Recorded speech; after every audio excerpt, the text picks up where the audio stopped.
नमस्कार, आप देख रहे हैं प्रज्ञा न्यूज़ 24 को। जेएनयू छात्र संघ ज्वाइंट सेक्रेटरी दानिश 2025 में संयुक्त सचिव चुने जाने के बाद उन्होंने छात्र संघ द्वारा आयोजित विरोध प्रदर्शन, सभा और विश्वविद्यालय स्तर पर अभियानों में सक्रिय भूमिका निभाई।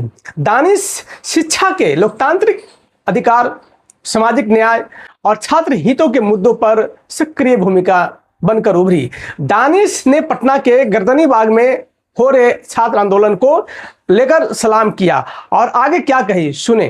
किस तरीके से जंतर मंतर में हमने देखा कि सरकार ने तमाम कोशिशें की कि वहां जो पेपर लीक के खिलाफ आंदोलन चल रहा था उसे खत्म किया जाए।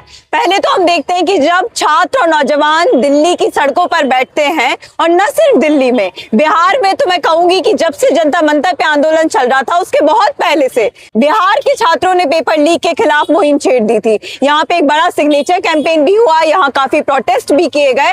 तो जब यह आंदोलन अपनी पीक पर जा रहा था तो हमने क्या देखा कि जो सरकार सत्ता में बैठी हुई है, सबसे पहले तो एक लोकतांत्रिक देश में हम सब रहते हैं, तो हम यही सरकार से उम्मीद करते हैं कि कम से कम जब हम अपनी कोई मांग रखेंगे तो सरकार आएगी, हमसे बात करेगी। लेकिन इस आंदोलन ने हमें ये दिखाया कि जब छात्र और नौजवान सड़कों पर उतरते हैं, सरकार से सवाल पूछते हैं, तो सरकार किसी की बात सुनने खाली नहीं है, सरकार किसी सवाल का जवाब देने खाली नहीं है। और उल्टा उसके बाद हमने ये देखा कि जब हमारे साथी वहां पर भूख हड़ताल पे बैठे हुए थे, किस तरीके से बर्बरता से जंतर मंतर में लाठियां भाजी गई, आंसू गैस के गोले दागे गए, पैलेट गन का इस्तेमाल किया गया दिल्ली के जंतर मंतर में। और सिवान में हमने देखा बिहार में किस तरीके से साथियों को मारा गया, और सिवान में तो सरकार इतना नीचे गिर जाती है कि सीधे AK-47 से गोलियां दाग दी जाती हैं छात्रों के ऊपर। और उसमें अभी आज ही मुझे लगता है कि कल की बात है कि दिल्ली पुलिस की तरफ से और बिहार पुलिस की तरफ से सुप्रीम कोर्ट में कहा जाता है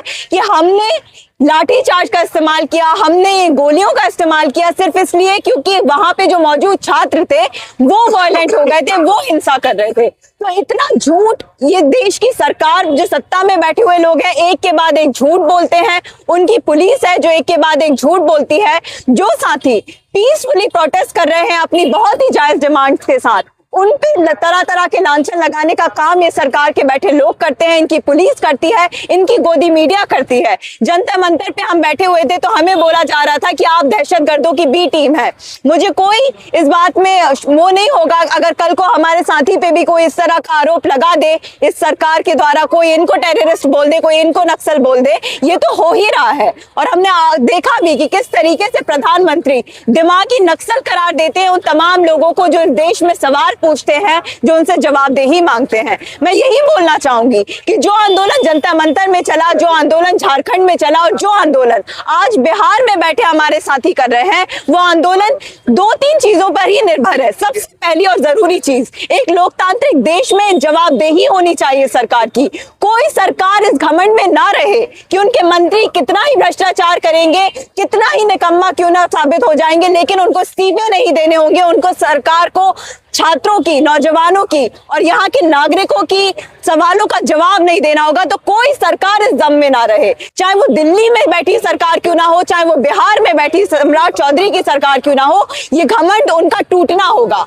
दूसरी चीज, सवाल है पेपर लीक के बारे में कि हमें कई सालों से यही सपना दिखाया जा रहा है ना, बाकी सुविधाएं तो हमें नहीं पहुंचाई जाती, लेकिन एक सपना दिखा दिया जाता है कि अगर आप कोई एग्जाम निकाल लेंगे, कोई बड़ी नौकरी में पहुंच जाएंगे, तो हो सकता है कि आपका जिंदगी थोड़ा सा बेहतर हो जाए। लेकिन उसमें भी हम देखते हैं कि सरकार लगातार हम और आप जैसे लोगों के सपनों का कत्ल ही करती है।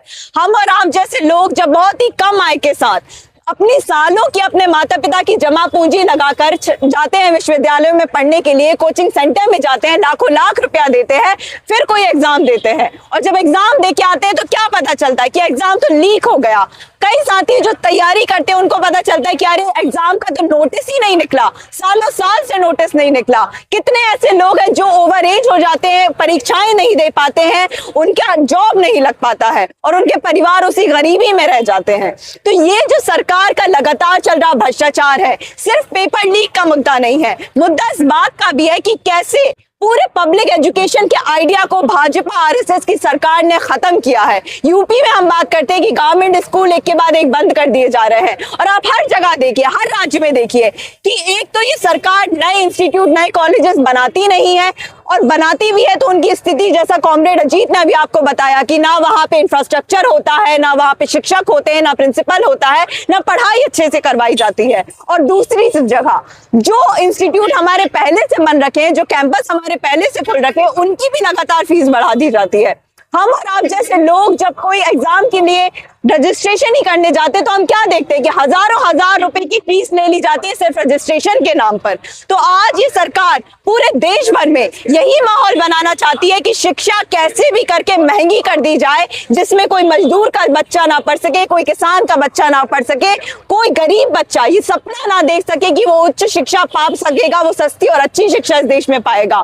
तो आज जो लड़ाई चल रही है, मेरे साथी अमन यहाँ पे भूख हड़ताल में बैठे हैं, मैं जेएनयू से आई हूँ। जेएनयू के तमाम स्टूडेंट्स की तरफ से मैं पूरी सॉलिडारिटी देती हूँ और इनके हौसले, इनके जज्बे को सलाम करती हूँ। आयशा की तरफ से इनको पूरी सॉलिडारिटी देती हूँ और मैं उनसे यही कहूंगी साथी कि आपकी इस लड़ाई में हम तमाम लोग आपके साथ मौजूद हैं। और जो भी लोग इस बिहार के बारे में खबरें पढ़ रहे हैं, उन तमाम लोगों से मैं यही अपील करूंगी कि आज मुद्दा सिर्फ बिहार के छात्रों का नहीं है, किसी एक एग्जाम का नहीं है, TRE 4 का बस मुद्दा नहीं है, BPSC BSSC का सिर्फ मुद्दा नहीं है। आज लड़ाई है शिक्षा के क्षेत्र में चल रहे भ्रष्टाचार को खत्म करने की।